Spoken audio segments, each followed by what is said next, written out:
Привет! Давайте быстро разберемся, что же произошло прямо перед ритуалом в гробнице Небесного Меча. Группа могущественных старейшин проходит опаснейшие испытания, чтобы попасть на таинственную миссию. Но вот в чем загвоздка. Истинная цель этой миссии — это нечто совершенно шокирующее. Первое — это, конечно, само испытание и хитрость Хань Ли. Старейшины, значит, соревнуются, кто круче управляет древними каменными мечами. И наш главный герой Хань Ли решает не высовываться. Он, так знаете, с легкостью подчиняет 3 меча, а вот с 4-м делает вид, что ему очень тяжело. Этот трюк срабатывает. Лидер Сюньшань впечатлен, и Хань Ли оказывается в числе 10 избранных. Второе — раскрытие истинной цели. Отобранную десятку приводят, куда бы вы думали, в гробницу Небесного Меча. А там тысячи могущественных летающих мечей. И вот тут-то Сюньшань и открывает все карты. Он собирается уничтожить их. Представляете? Он хочет вытянуть из них всю сущность и влить в свой клинок, чтобы создать бессмертное сокровище. А старейшины, они просто должны помочь ему контролировать весь этот хаос. И, наконец, третье. Это уже личная катастрофа для Хань Ли, потому что среди всех этих мечей, которые вот-вот уничтожат, он с ужасом находит свои собственные, свой давно потерянный набор зеленых бамбуковых мечей облачного роя. И вот ритуал начинается. И Хань Ли в ловушке. Он вынужден собственными руками помогать уничтожать свое самое ценное оружие. А теперь слушаем дальше.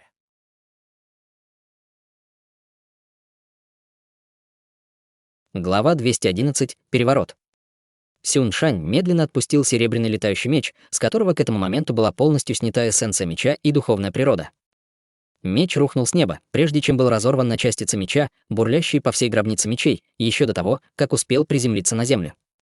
Сюньшань даже не удосужился взглянуть на уничтоженный летающий меч и уже переключил свое внимание на другой изогнутый длинный меч, напоминающий змею.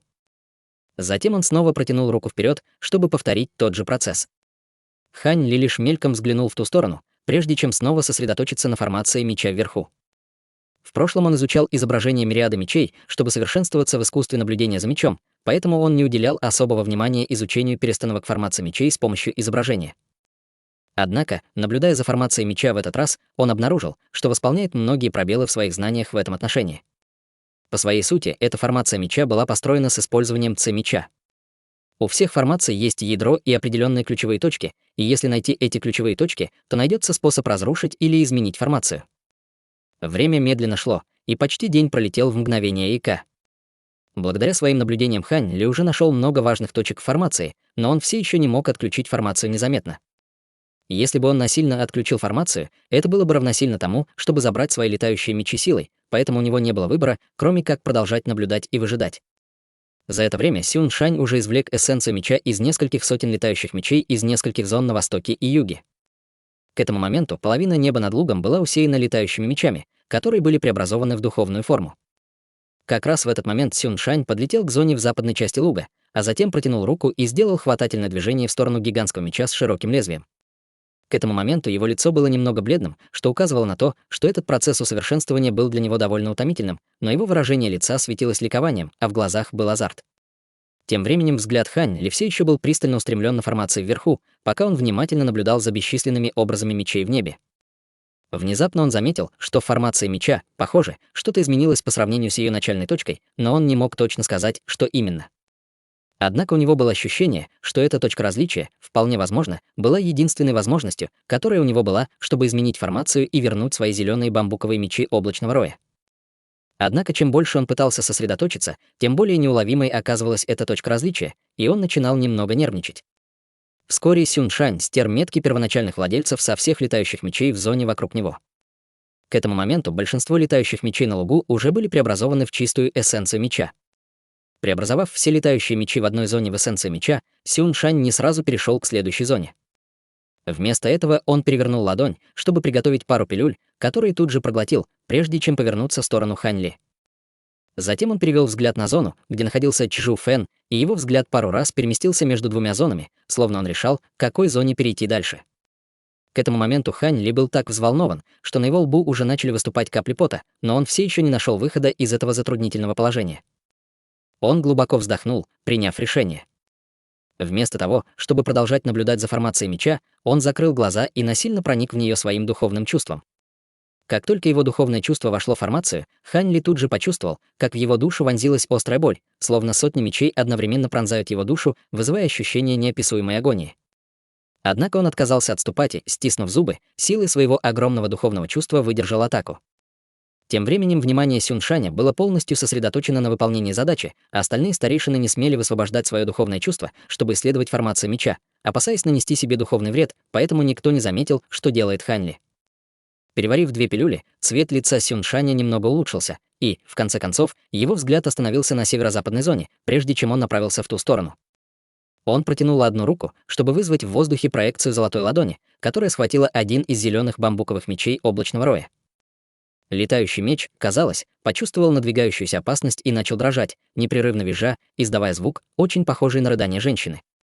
Хань Ли показалось, что меч выражает свое отчаяние и недовольство бездействием Хань Ли в час нужды. Как раз в этот момент глаза Хань Ли резко распахнулись, а на его лице появилась едва заметная улыбка.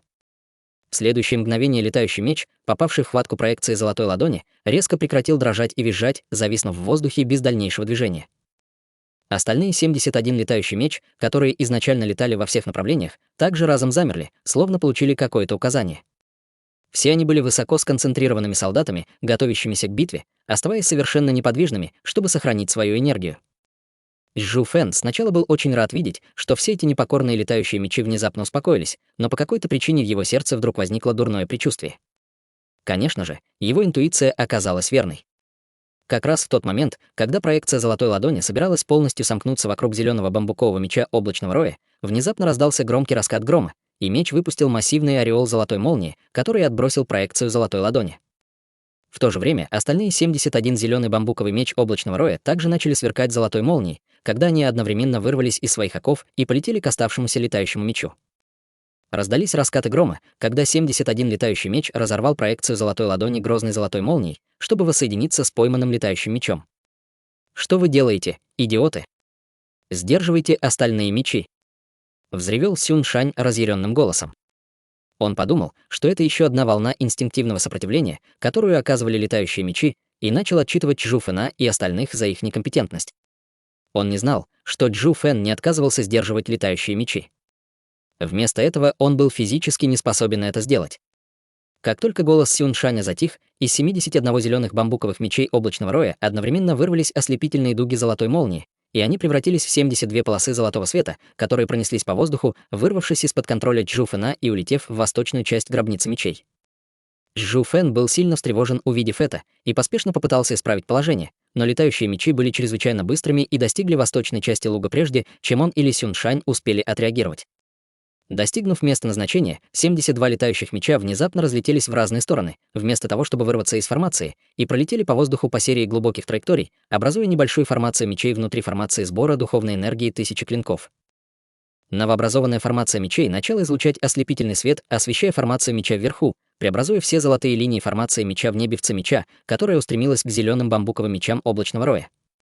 Почти в то же самое мгновение вся Ц меча во всей гробнице мечей пришла в неистовое движение, и вся формация сбора духовной энергии 1000 клинков также претерпела поразительные изменения. Казалось, будто вся формация в это мгновение внезапно перевернулась. Сюншань немедленно подлетел к месту происшествия и уже собирался вмешаться, когда внезапно выплюнул полный рот крови и начал падать с неба. Его аура была тесно связана с формацией меча, поэтому он пострадал от отдачи из-за переворота формации.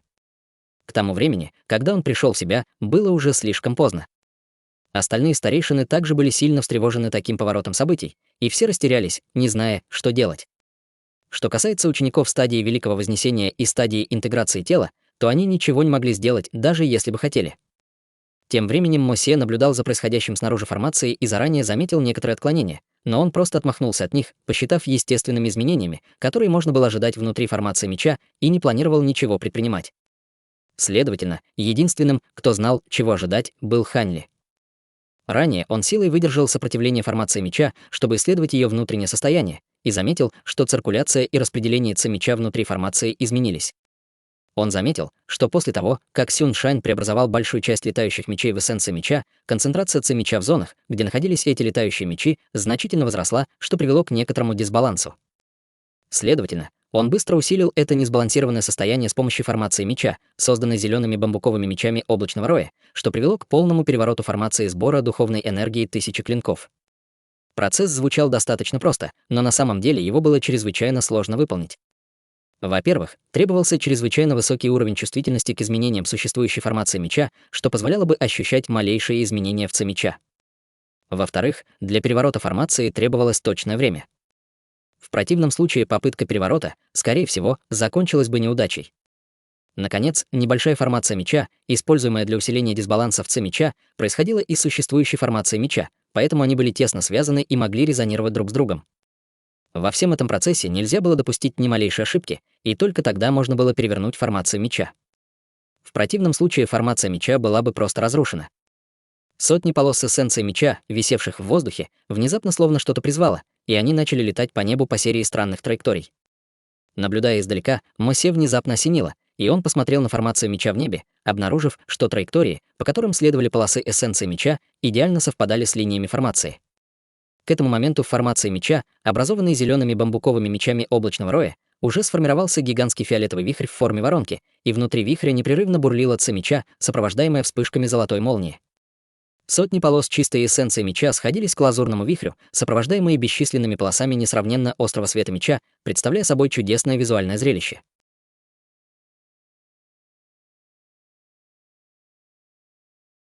Глава 212. Побег.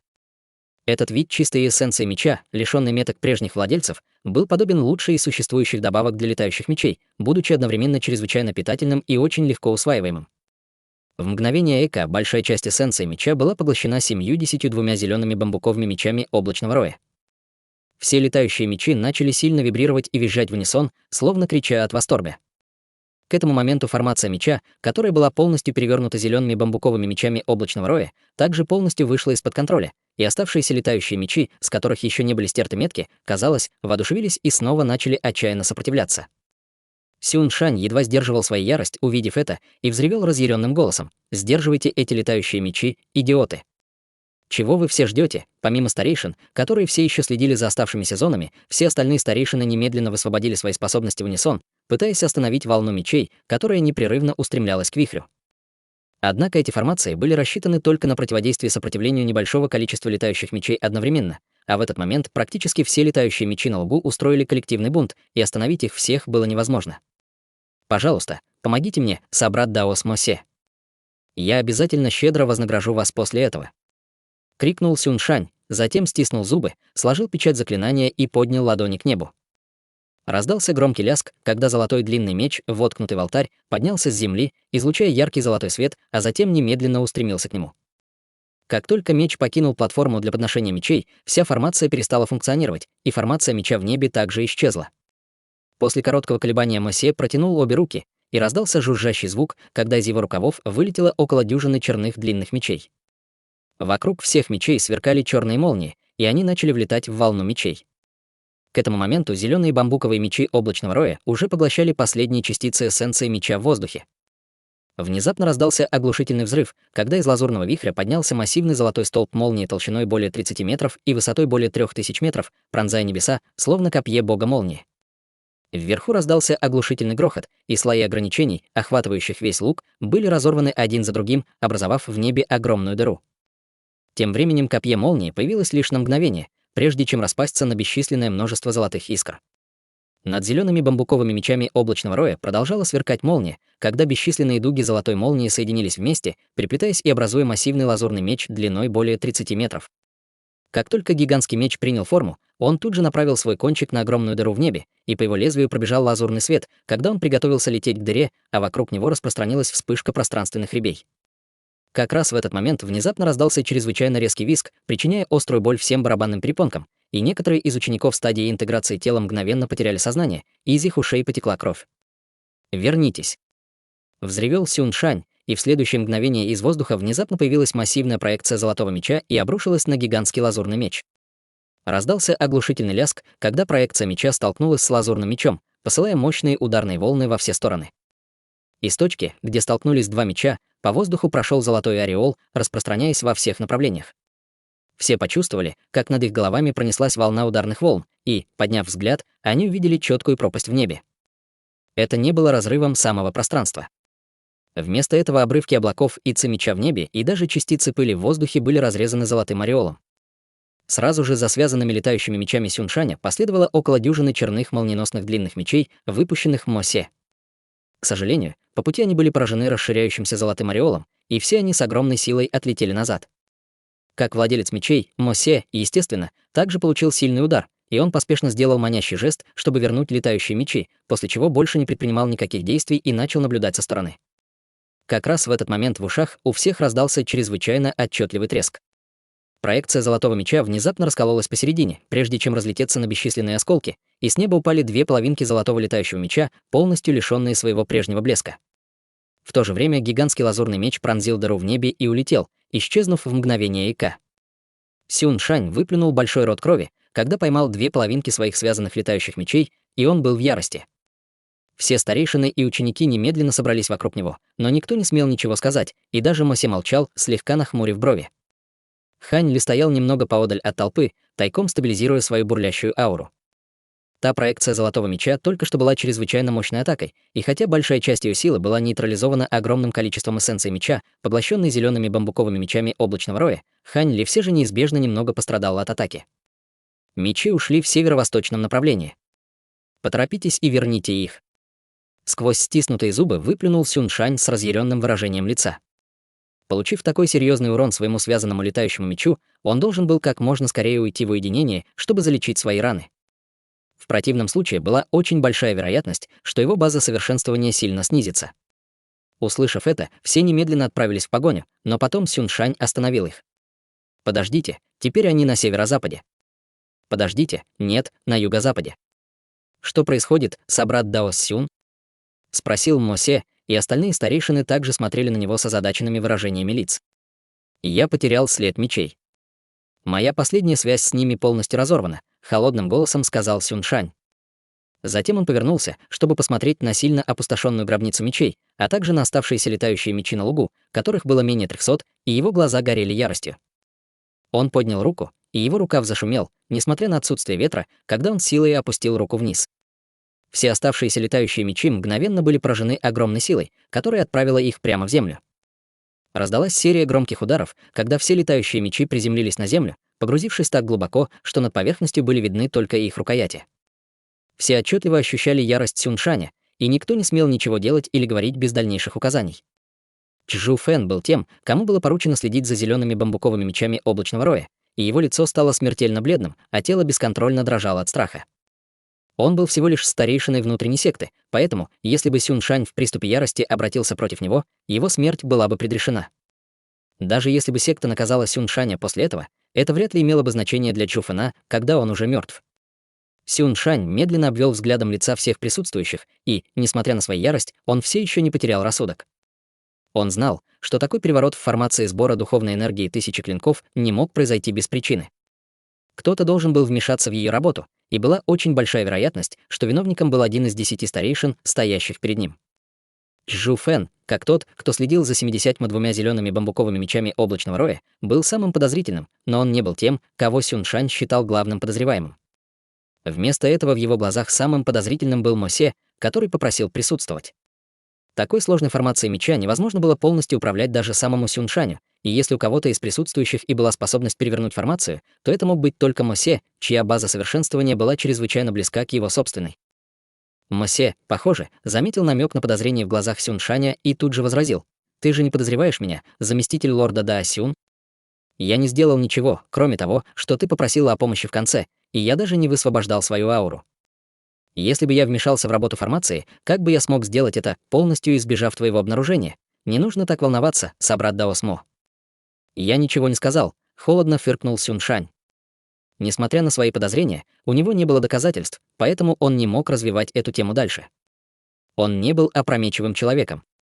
В противном случае он не смог бы достичь своего нынешнего положения. «Похоже, у тебя сегодня еще много дел, поэтому я не буду тебя задерживать. Я вернусь в другой раз, чтобы забрать то, что ты у меня одолжил. Прощай». сказал Мосе.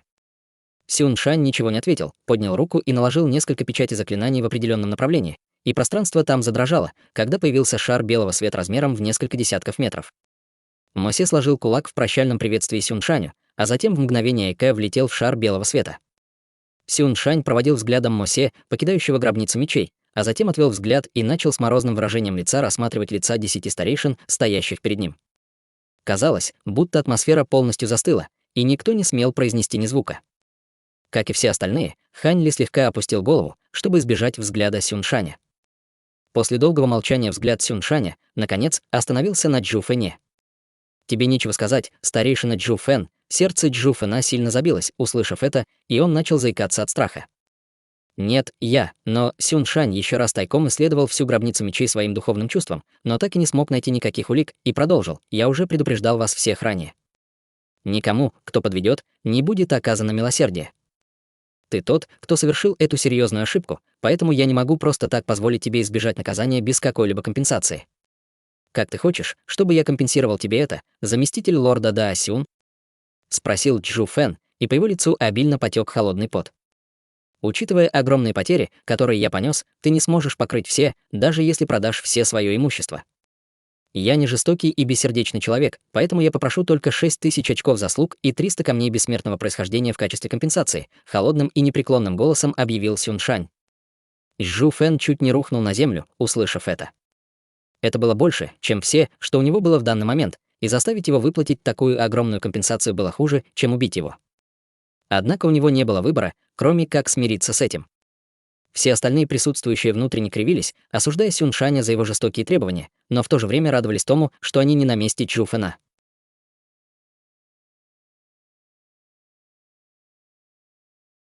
Глава 213. Наконец-то дома. Третий, заместитель лорда Дао Сюн, я смог собрать 6000 очков заслуг за многие годы, проведенные в секте, но у меня нет 300 камней бессмертного происхождения. Могу ли я использовать вместо них первоклассные камни духа? Осторожно спросил Джу Фэн. Я могу дать тебе немного времени. Собери все для меня за 10 лет, и я забуду об этом деле, холодным голосом сказал Сюн Шань. Но... Хорошо, с угрюмым выражением лица ответил Джу Фэн. Даже после того, как Сюн Шань вытряс из Джу Фэна все, что мог, его настроение не сильно улучшилось, и он объявил: никому ни слова об этом после того, как покинете это место. В противном случае вам придется отвечать передо мной лично. А теперь проваливайте. Все поспешно поклялись, что никому не расскажут об этом деле, а затем покорно ушли, не смея ничего сказать, несмотря на то, что не получили никаких очков заслуг за свои старания. Выйдя из гробницы Небесного Меча, Хань Ли и Ци-Лян молча отправились в путь вместе. Добравшись до зала телепортации, они с кривыми улыбками попрощались друг с другом и вернулись на свои горы. Вернувшись в свою пещерную резиденцию на пике багрового рассвета, Хань Ли тут же осмотрел свое тело, чтобы убедиться, что Сюн Шань не оставил на нем никакой метки, а затем вошел в свою секретную комнату, чтобы восстановить силы. Несколько дней спустя. В северо-восточной части горного хребта Колокольного Звона находился худощавый пожилой мужчина в белом одеянии с волосами, уложенными в даосский пучок. Он стоял на голой скале на вершине одинокой горы у края горного хребта, глядя на небо на юго-западе. В чистом небе в том направлении ничего не было, но глаза пожилого мужчины светились волнением, а на его лице также читалось предвкушение. Спустя мгновение в далеком небе внезапно появился намек на лазурный свет. В течение нескольких секунд лазурный свет постепенно расширялся, превращаясь в массивный лазурный меч. Вот они, глаза пожилого мужчины загорелись, и на его лице появилась слабая улыбка. В следующее мгновение пожилой мужчина высвободил свою ауру, больше не скрываясь, и его база совершенствования начальной стадии истинного бессмертного предстала во всей своей красе. Он был странствующим культиватором, проживавшим на острове за пределами континента Древнего Облака, и лишь недавно прибыл к горному хребту Колокольного Звона. Он планировал отдохнуть несколько дней на этой одинокой горе, но во время медитации обнаружил своеобразный летающий меч с аурой, сравнимой с аурой бессмертного сокровища, летящий к нему на большой скорости. Будучи самым искусным культиватором меча, пожилой мужчина почувствовал, что у летающего меча, похоже, нет хозяина, и его тут же охватила жадность, и он решил попытаться перехватить меч. По мере того, как летающий меч продолжал приближаться, пожилой мужчина поднялся в воздух полосой ослепительного белого света, устремившись прямо к мечу. Несмотря на то, что гигантский меч, образованный зелеными бамбуковыми мечами облачного роя, не контролировался Хань Ли, он все же оказал инстинктивное сопротивление, когда по его поверхности начала потрескивать молния. Пожилой мужчина не обратил на это внимания и протянул руки, окутанные духовным светом, к рукояти гигантского меча. Внезапно из гигантского лазурного меча вырвалась вспышка пронзительного золотого света, сопровождаемая громоподобным взрывом, и бесчисленные змеевидные дуги золотой молнии неистово вырвались наружу, охватив всю область в радиусе нескольких сотен метров. Мгновенно образовался герметичный шар золотой молнии, и изнутри раздался леденящий душу вой. Сразу же после этого шар золотой молнии исчез, и с неба упал обугленный черный труп, испускающий клубы белого дыма. Еще до того, как он успел приземлиться на землю, его развеял ветер в черную пыль и разнес во всех направлениях. Что касается гигантского лазурного меча, то он снова разделился на 72 летающих меча вспышки света, прежде чем спуститься в долину внизу, по-видимому, переутомившись. 2 месяца спустя над чрезвычайно уединенной заснеженной долиной на северо-восточной окраине горного хребта колокольного звона появился молодой человек в лазурном одеянии. Мужчина медленно спустился в долину, и это был никто иной, как Ханли, который благодаря своей духовной связи с ними выследил зеленые бамбуковые мечи облачного роя до этого места. Он беспокоился о том, что Сюн Шань будет следить за ним, поэтому весь первый месяц после возвращения в свою пещерную резиденцию он совершенствовался в своей секретной комнате. Конечно же, Сюн Шань не упустил из виду ни одного потенциального подозреваемого и даже тайно отправил людей на территорию Ханли, предположительно, чтобы следить за ним. Скорее всего, все остальные старейшины, включая Мосе, получили такое же обращение, и всем им ничего не оставалось, как закрыть на это глаза, чтобы не вызвать дальнейших подозрений. Только убедившись, что он больше не находится под пристальным вниманием Сюншаня, Хань Ли тайно покинул пик багрового рассвета и прибыл сюда. Спустившись в долину, он тут же подлетел к зеленому пруду в конце долины и остановился. Он обвел взглядом пруд и обнаружил, что его поверхность кажется довольно спокойной, но на самом деле внутри него бурлят бесчисленные крошечные полосы меча. В результате любые камни, листья или куски дерева, попадающие в пруд, мгновенно измельчались на бесчисленное множество кусочков. Хань Ли знал, что зеленые бамбуковые мечи облачного роя находятся в этом пруду, и тут же вызвал их. Раздалась серия всплесков, когда изначально спокойная поверхность пруда мгновенно забурлила, как кипящая вода, после чего 72 летающих меча один за другим вылетели наружу, на мгновение закружились в воздухе и полетели к Хань Ли. На лице Хань Ли появилась слабая улыбка, когда он увидел это. Летающие мечи светились лазурным светом, радостно танцуя вокруг него, как ликующие дети, и непрерывно звенели. «Вы наконец-то вернулись», — Хань Ли выдохнул и поднял руку, чтобы погладить летающие мечи один за другим, словно это были плечи старых друзей, и в его сердце нахлынули бесчисленные эмоции, когда он почувствовал их знакомую, но в то же время немного незнакомую ауру. Из-за того, что летающие мечи поглотили чистую эссенцию меча нескольких сотен могущественных летающих мечей, их аура, естественно, значительно возросла. Однако в качестве меры предосторожности Хань Ли применил секретную технику, чтобы скрыть их ауру, вместо того, чтобы сразу же испытывать их силу. Убедившись, что никто больше не сможет обнаружить летающие мечи, он осторожно убрал их в свое тело один за другим. Еще в царстве смертных у него забрали только 2 летающих меча старшим дьяволом, и он был в восторге, когда вернул их, поэтому, естественно, он был еще больше рад вернуть целый набор из 72 потерянных летающих мечей. Что касается значительного увеличения силы, которое испытали летающие мечи, то это был просто дополнительный бонус. Вскоре после этого Хань Ли вернулся на пик багрового рассвета, никого не предупредив, и как только он вернулся, то сразу же поручил Мэн Юнгую собрать всех. В определенном зале во дворе 10 слуг в унисон поклонились, приветствуя, мы отдаем дань уважения старейшине Ли. За эти годы вы все поддерживали мою пещерную резиденцию в порядке и не отставали в совершенствовании, и это похвально. «Юнгуй, возьми эти пилюли и раздели их со всеми», — сказал Хань Ли, сцепив руки за спиной. Как только его голос затих, он взмахнул рукавом, и в ладонь Мэн Юнгуя в мгновение влетел поток лазурного света, содержащий небольшой браслет для хранения. Мэн Юнгуй и остальные были в восторге, увидев это, и тут же еще раз коллективно поклонились в знак благодарности. Спасибо, старейшина Ли Хань Ли не часто появлялся перед ними, но всякий раз, когда он это делал, он всегда дарил им несколько пилюль, которые были чрезвычайно полезны для совершенствования культиваторов стадии формирования ядра, за что они были ему очень благодарны. В частности, Мэн Юнгуй за это время успешно проявил зарождающуюся душу и стал культиватором стадии зарождающейся души. С этого дня я ухожу в уединение, и пик багрового рассвета будет на некоторое время закрыт. Я собираюсь активировать все ограничения и не буду принимать никаких гостей, поручил Хань Ли. Услышав это, Мэн Юнгуй и остальные поспешно дали утвердительные ответы. «Сунь Буджен, ты будешь отвечать за надзор за делами в пещерной резиденции во время моего уединения», — сказал Хань Ли. «Будьте уверены, старейшина Ли, я буду прилежно выполнять свои обязанности», — тут же сказал Сунь Буджен. «Юнгуй, у тебя самая высокая база совершенствования из всех, поэтому я собираюсь дать тебе задание. Отправляйся на поиски редких и экзотических духовных растений и семян или саженцев для меня. Чем больше видов ты найдешь, тем лучше, и не слишком беспокойся о расходах», — поручил Хань Ли. Мэн Юнгуй слегка замялся, услышав это, а затем сразу же принял приказ. Хань Ли перевернул ладонь, достал сокровище для хранения и передал его Мэн Юнгуй, продолжая: «Здесь есть несколько камней духа, а также 2 сокровища для твоей защиты. Если ты хорошо справишься, то сможешь оставить эти 2 сокровища себе в качестве награды». Мэн Юнгуй ввел свое духовное чувство в сокровище для хранения, и в его глазах тут же появилось восторженное выражение, когда он сказал: «Спасибо, старейшина Ли. Я обязательно сделаю все возможное». Увидев это, в глазах у всех появилось завистливое выражение. Сокровища внутри сокровища для хранения, должно быть, были довольно могущественными. В противном случае они не вызвали бы такой восторженной реакции у Мэн Юнгуя. В частности, Сунь Буджен испытывал одновременно зависть и сожаление.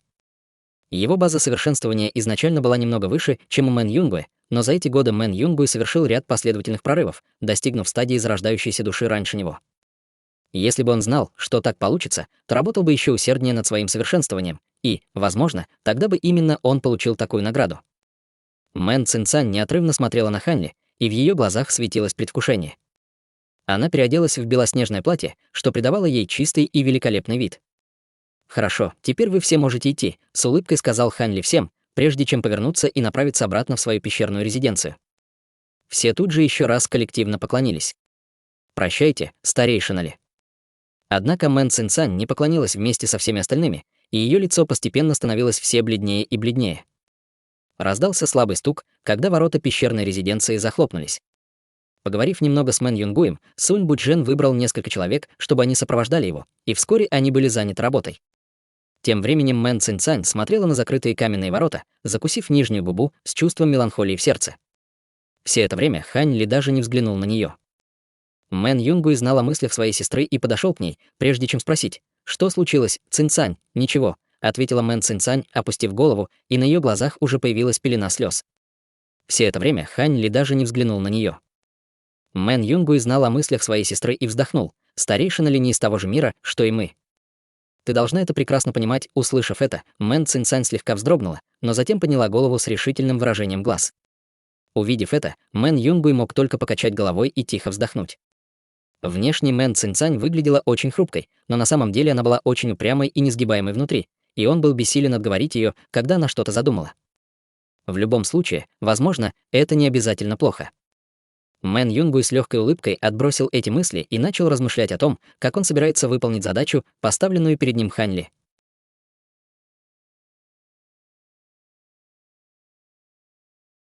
Глава 214. 6 рун до времени. Спустя некоторое время на пике багрового рассвета было активировано одно ограничение за другим, создав серию световых барьеров разных цветов над всей горой. Сделав все это, Хань Ли отправился в секретную комнату своей пещерной резиденции и сел, скрестив ноги. В этот момент 72 возвращенных зеленых бамбуковых меча облачного роя были окутаны чистой бессмертной духовной силой внутри его тела и медленно перерабатывались его зарождающимся пламенем. Они были отделены от него на протяжении многих лет, и, несмотря на то, что их сила значительно возросла благодаря поглощению такого количества эссенции меча в гробнице небесного меча, их духовная природа стала довольно хаотичной, поэтому было бы неразумно использовать их сразу. Следовательно, сначала он должен был тщательно переработать их. После непродолжительных раздумий он перевернул ладонь и достал свой флакон, контролирующий небеса, прежде чем внимательно осмотреть его прямо перед своими глазами. К этому моменту ему было без всяких разумных сомнений подтверждено, что флакон, контролирующий небеса, содержит закон времени. Еще в царстве духов он получил копию флакона от Маляна, и, объединив эти два, он смог слегка активировать флакон, контролирующий небеса, чтобы высвобождать атаки. Однако что-то должно было измениться за те 300 лет, которые отсутствовали в его памяти, и он обнаружил, что больше не может использовать флакон таким образом. После небольшой паузы Хань Ли вызвал свою священную ось мантры за собой во вспышке золотого света. Взмахом руки священная ось мантры подлетела к нему и начала быстро вращаться на месте. Золотые волны распространились по воздуху, полностью окутав флакон, контролирующий небеса, и во флакон хлынули едва заметные намеки на силу закона времени. Тем временем Хань Ли продолжал пристально изучать флакон, контролирующий небеса, но флакон не проявлял никакой реакции. Поразмыслив, Хань Ли сменил печать заклинания, и священная ось мантры начала светиться гораздо ярче, чем прежде, но также в мгновение ока уменьшилась до размеров маленького золотого шарика, прежде чем по его велению влететь во флакон. По поверхности флакона, контролирующего небеса, пробежал слой полупрозрачного света, и на его поверхности появились несколько слабых рун, которые в следующее мгновение исчезли без следа. Брови Хань Ли слегка нахмурились, и он тихо вздохнул. Учитывая, что писание оси мантры было искусством совершенствования, связанным с законами времени, и что он уже проявил священную ось мантры, он думал, что, возможно, сможет использовать ее, чтобы в какой-то степени контролировать флакон или вызвать в нем какие-то изменения. Однако, похоже, это было не так, или, возможно, это было связано с тем, что он просто еще не достиг достаточно высокого уровня в искусстве совершенствования. Хань Ли покачал головой, отказавшись от этой затеи, а затем вызвал ту гигантскую марионетку-гориллу и поручил ей продолжать собирать зеленую жидкость и поливать ею свои духовные растения, пока он будет в уединении. Что касается кристаллов, необходимых для совершенствования его аватара земного божества, то он будет создавать их во время перерывов в своем уединении, чтобы гарантировать, что его аватар сможет продолжать перерабатывать тяжелую воду с повышенной скоростью. Затем ему в голову пришла еще одна мысль, и он отправился в другую каменную комнату, прежде чем установить небольшую формацию для сбора духовной энергии. После этого он поместил в центр формации гигантское яйцо, которое он получил от Фанпаня, надеясь, что медленного и стабильного питания духовной ци будет достаточно, чтобы яйцо вылупилось. Сделав все эти приготовления, Хань Ли вернулся в свою секретную комнату, чтобы снова медитировать. Эта медитация длилась 3 дня и 3 ночи, и как только он полностью успокоил свое ментальное состояние и привел себя в наилучшую форму, из его кожи начал исходить слабый золотой свет, мгновенно осветивший всю секретную комнату. Более 3 лет пролетели в мгновение ика. В этот день в небе над пиком багрового рассвета внезапно появились бесчисленные темные тучи, и ци происхождения мира яростно забурлила, сходясь к пещерной резиденции. Внутри пещерной резиденции все тело Хань Ли излучало ослепительный золотой свет, и на его нижней части живота появились 3 невероятно яркие золотые точки, жадно поглощающие обильную ци происхождения мира в окрестностях. Он открыл еще одну бессмертную акупунктурную точку, и в этот момент на священной оси мантры за его спиной было 6 рун до времени. От священной оси мантры исходили мощные колебания закона времени, и эти колебания были гораздо более сильными, чем те, которые испускала ось, когда на ней было всего 4 руны до времени. Глаза Хань Ли распахнулись, и на его лице появилось восторженное выражение. Он, естественно, был очень рад, что открыл еще одну бессмертную акупунктурную точку, но еще больше он был в восторге от того, что наконец-то проявил 6 рун до времени. Это была стадия, которой культиваторы писания оси мантры обычно достигали только после открытия 12 бессмертных акупунктурных точек. Согласно описанию искусства совершенствования, священная ось мантры получала значительное увеличение силы с каждым набором из 6 рун до времени, которые она проявляла. И Хань Ли не терпелось испытать силу этой способности. Священная ось мантры по его велению начала быстро вращаться, и бесчисленные золотые волны распространились по воздуху во всех направлениях, но смогли достичь только около 30 метров от него. Похоже, что пока я нахожусь на первом уровне искусства совершенствования, независимо от того, сколько рун до времени я получу, эффективный радиус действия священной оси мантры будет составлять всего 30 метров. Возможно, радиус действия увеличится только после того, как я достигну 2-го уровня, подумал Хань Ли про себя. Внутри области, охваченной золотыми волнами, все значительно замедлилось, включая поток воздуха и ци происхождения мира. В глазах Хань Ли появился слой голубого света, что позволило ему еще яснее увидеть этот замедляющий эффект. Разноцветная ци происхождения мира сталкивалась сама с собой, как волны, прежде чем рассеяться в разных направлениях. Все было отчетливо видно, и это было довольно мистическое зрелище. Несмотря на то, что все вокруг него замедлилось, он сам оставался совершенно незатронутым, так что в некотором смысле это было похоже на то, как если бы его скорость увеличилась вдвое. В следующее мгновение он в мгновение К оказался в нескольких метрах отсюда, и изменения в окружающем воздухе и ци происхождения мира вокруг него, вызванные его движением, были отчетливо видны ему. На его лице появилась слабая улыбка, когда он перевернул ладонь и достал маленький шарик тяжелой воды. Щелчком пальца тяжелая вода мгновенно взорвалась на бесчисленное множество капель, которые разлетелись во всех направлениях. Скорость, с которой двигались эти капли тяжелой воды, также уменьшилась вдвое, что сделало каждую из них отчетливо видимой для Хань Ли. Взмахом рукава Хань Ли смог легко перехватить все капли тяжелой воды, прежде чем снова соединить их в шар и убрать. Несмотря на то, что эффекты священной оси мантры были очень ясно изложены в писании оси мантры, ему все равно придется провести еще много экспериментов, прежде чем он сможет полностью овладеть этой способностью. В следующее мгновение Хань Ли поднял руку, и в центре его ладони появились бесчисленные дуги серебряной молнии. Эти дуги молнии также совершенно не пострадали от священной оси мантры. Он растопырил пальцы, и несколько дуг серебряной молнии вырвались наружу, ударившись о стену секретной комнаты. На стене мгновенно появился слой полупрозрачного белого света, прежде чем он несколько раз вяло вспыхнул, и дуги серебряной молнии распространились во всех направлениях по стене, прежде чем исчезнуть. Вялость белого света и быстрое движение серебряной молнии представляли собой разительный контраст. Хань Ли кивнул про себя, даже увидев это. Даже после того, как серебряная молния покинула его руку, она все еще оставалась совершенно незатронутой. Если бы священная ось мантры замедляла и его собственные атаки, то это была бы совершенно бесполезная способность. Затем он поэкспериментировал со своим духовным чувством и атаками своих сокровищ, прекратив эксперименты только после того, как убедился, что ничто из этого также не пострадало. Затем Хань Ли вызвал в секретную комнату гигантскую марионетку-гориллу, и под влиянием священной оси мантры звук шагов марионетки удлинился вдвое, издавая очень странный звук. Вскоре гигантская марионетка остановилась за пределами области, охваченной золотыми волнами. «Атакуй меня», — приказал Хань Ли. Гигантская марионетка-горилла тут же открыла пасть и выпустила толстый столб синей молнии.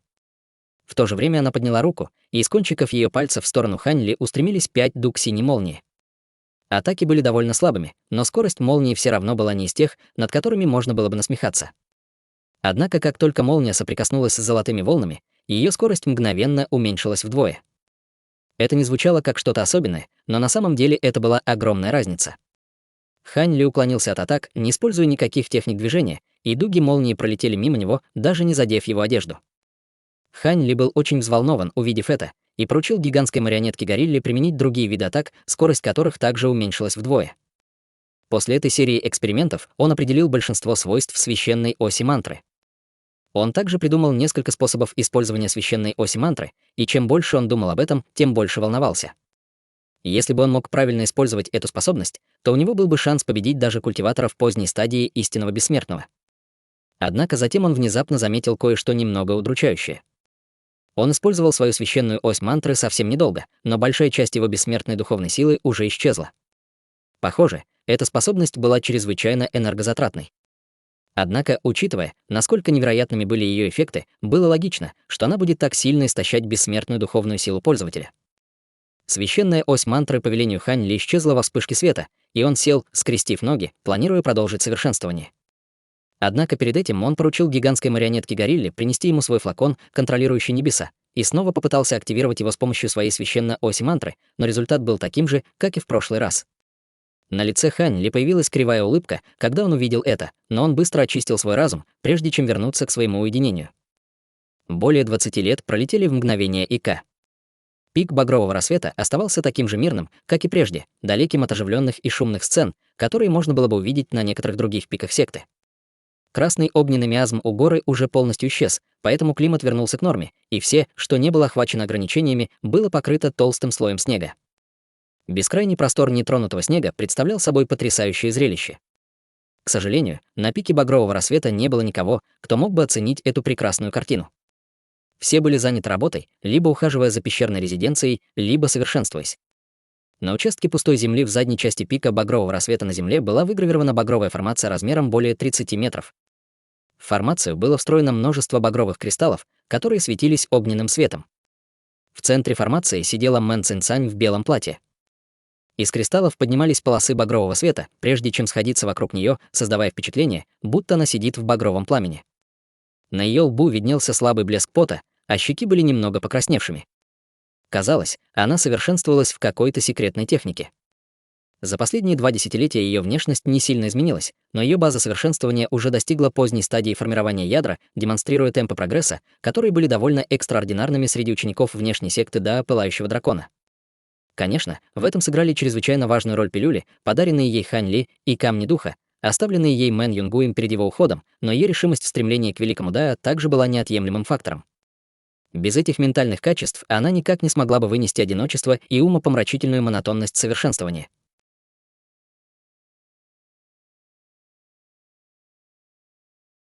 Глава 215. Обезьяны, поклоняющиеся бессмертному.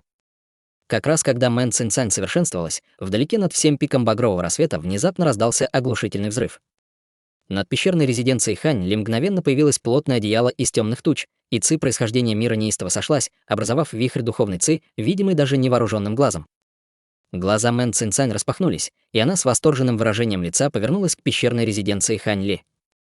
За последние 30 с лишним лет такие явления появлялись время от времени. С ее нынешней базой совершенствования она все еще не знала точно, что это означает, но все втайне предполагали, что это знак того, что Хань Ли совершает какой-то прорыв в своем совершенствовании. Все уже привыкли к этому. Конечно, такие предположения были категорически запрещены Мэн Юнгуем, и он также предупредил всех, чтобы они никому не говорили о том, что видели здесь.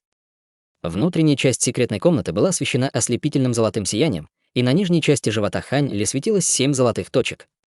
Они напоминали 7 гигантских ртов, которые поглощали огромное количество ци происхождения мира поблизости, постепенно преобразуя ее в чистую бессмертную духовную силу.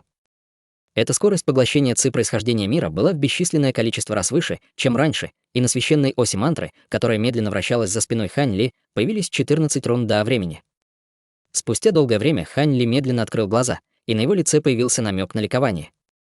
За последние 2 десятилетия усердного совершенствования он быстро прогрессировал, открыв одну за другой 4 бессмертные акупунктурные точки.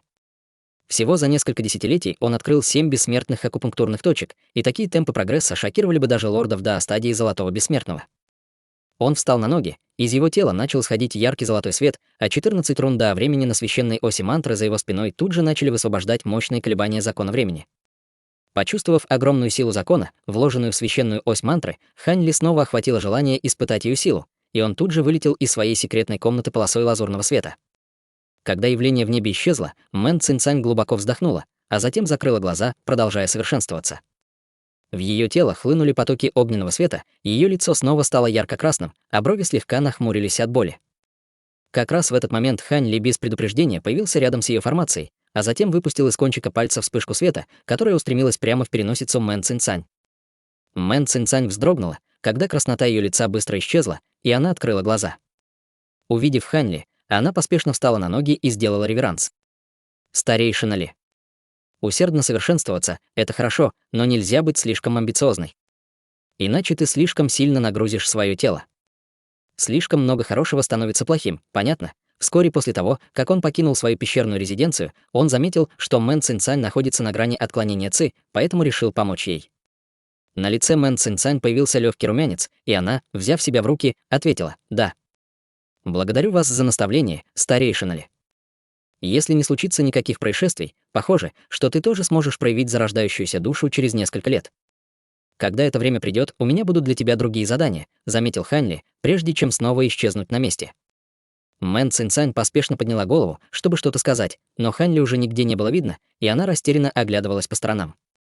В одной из долин на территории пика Багрового рассвета с неба спустилась полоса лазурного света, прежде чем исчезнуть, открыв Хань Ли. Долина была окружена кольцом гор, которые защищали от холодного ветра, поэтому внутри было довольно тепло. В долине не было снега, вместо этого она была заполнена травой, среди которой росли яркие цветы. Водопад, напоминающий пояс из белого нефрита, обрушивался на скалу, выступающую из каменной стены, рассыпая вокруг бесчисленные капли воды и делая местность довольно влажной. Рядом с водопадом росло несколько фруктовых деревьев, усыпанных желтыми персиками, и несколько обезьян, непрерывно болтая, перепрыгивали с дерева на дерево. Здесь было несколько десятков этих обезьян, и они совсем не боялись Хань Ли. Хань Ли не обращал внимания на этих обезьян, когда во вспышке золотого света вызвал свою священную ось мантры, и по воздуху распространился слой золотых волн, охватив область радиусом 30 метров вокруг него, в которую входила половина водопада. Все, кто находился в пределах золотых волн, мгновенно стали значительно медленнее, замедлившись до трети своей первоначальной скорости, теперь, когда священная ось мантры имела более 12 рун до времени. Одна половина водопада продолжала падать вниз, как обычно, в то время как другая половина значительно замедлилась, представляя собой потрясающее зрелище. Обезьяны поблизости тут же запаниковали, увидев это, и некоторые из них завизжали от ужаса, в то время как другие, похоже, были очень взволнованы, танцуя и крича от восторга. Как раз в этот момент багровая обезьяна, которая была почти в 2 раза больше остальных обезьян, издала долгий вой, затем взмахнула рукой в воздухе и начала убегать. Похоже, это был король обезьян, и все остальные обезьяны тут же последовали за ним, убегая вдаль. Хань Ли приподнял бровь и манящим жестом поманил одной рукой, и одна из обезьян тут же притянулась к нему. На лице обезьяны появилось паническое выражение, когда она непроизвольно полетела к Хань Ли, испуганно крича, словно прося помощи у своих сородичей. Все остальные обезьяны тут же остановились и повернулись к королю обезьян. В глазах короля обезьян был яркий блеск, что указывало на то, что это чрезвычайно умное существо, и он на мгновение заколебался, прежде чем медленно направился к Хань Ли. Увидев это, все остальные обезьяны также медленно последовали за ним. Обезьяна, притянутая к Хань Ли, быстро вошла в область, охваченную золотыми волнами, и ее размахивающие руки мгновенно замедлились до трети своей первоначальной скорости, а ее панические крики также удлинились, издавая чрезвычайно странный звук. На лице обезьяны все еще было паническое выражение, но она также выглядела довольно шокированной, явно встревоженная замедлением времени вокруг нее. Хань Ли слегка кивнул, увидев это. Он поймал обезьяну не ради забавы.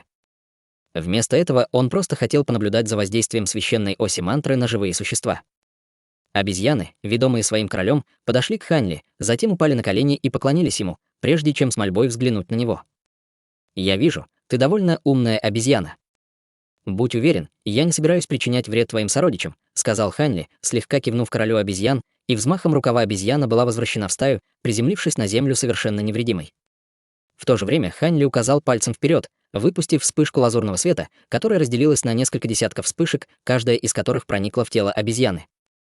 Лазурный свет мгновенно превратился в поток тепла, который разлился по телам обезьян, даря ощущение неописуемого комфорта.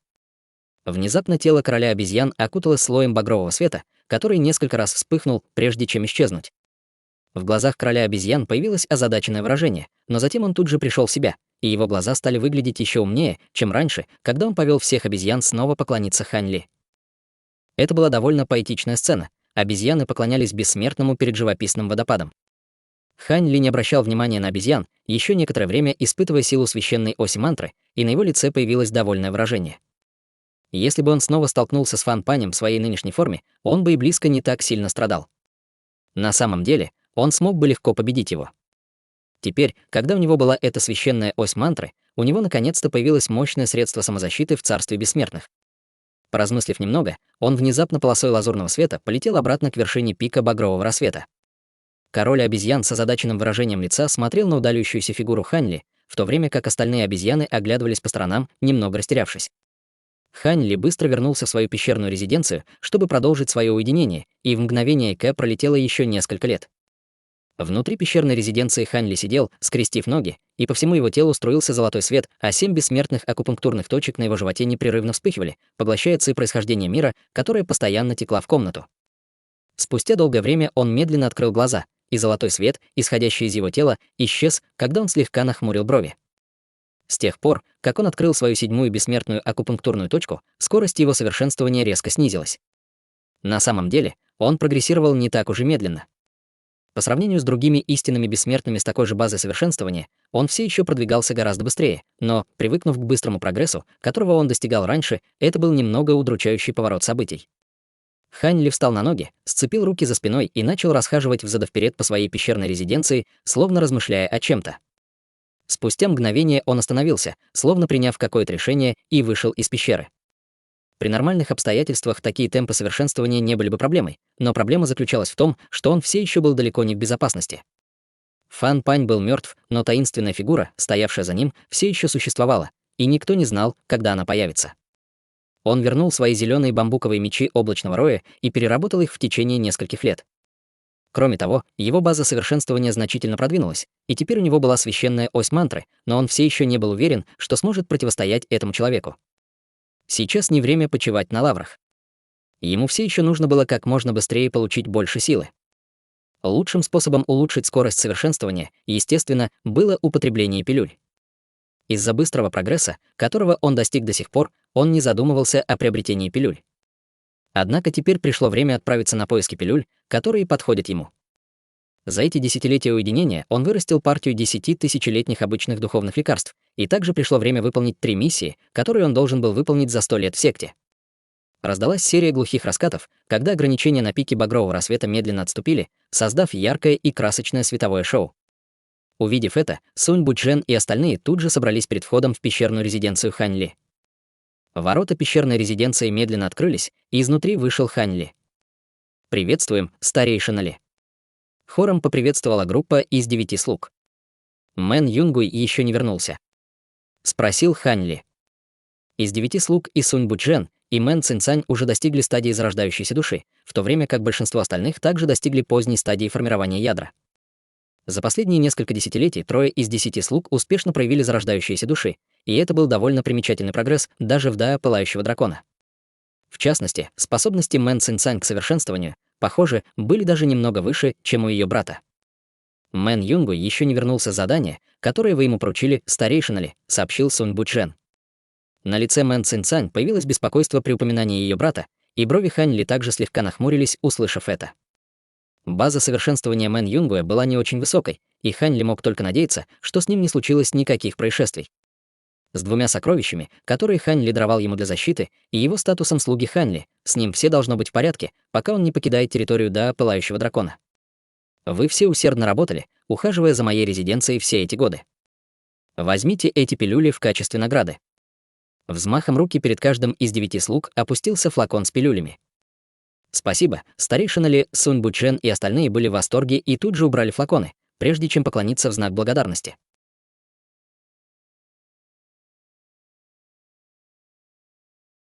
Друзья, эти главы — настоящий шедевр. Хань Ли оказался в патовой ситуации. Его зеленые бамбуковые мечи захвачены формацией, которая вытягивает из них суть. Сюнь Шань методично уничтожает сотни мечей, подбираясь к его набору. Но вот что поражает. Хань Ли не паникует. Он закрывает глаза, проникает духовным чувством в формацию, терпит невыносимую боль и находит дисбаланс, который создал сам Сюнь Шань в своей самоуверенности. Он создает крошечную резонирующую формацию внутри большой, как песчинка в часовом механизме. Система рушится изнутри, Сюнь Шань получает обратный удар и унижение, а Хань Ли тихо исчезает. Но самое интересное, он сразу уходит в уединение на десятилетия, открывает бессмертные акупунктурные точки и проявляет руны Дао времени. Теперь он может создавать зону, где для врагов время течет втрое медленнее, а для него, как обычно. Это уже не просто сила, это изменение правил боя. Готовлю следующие главы. Увидимся!